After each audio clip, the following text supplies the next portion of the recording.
நீதிமொழிகள் 29:18-20 நேர்மையாக நடப்பவர்களுக்கு தீங்கு வராது, தவறான வழியில் நடப்பவர்களுக்கு தீங்குக்கு உள்ளாவர்.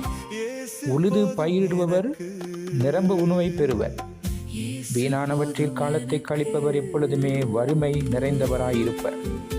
உண்மையுள்ள மனிதர் நலன்களை பல பெறுவர், விரைவிலேயே செல்வராக பார்க்கிறவர் தண்டனைக்கு தப்ப மாட்டார்.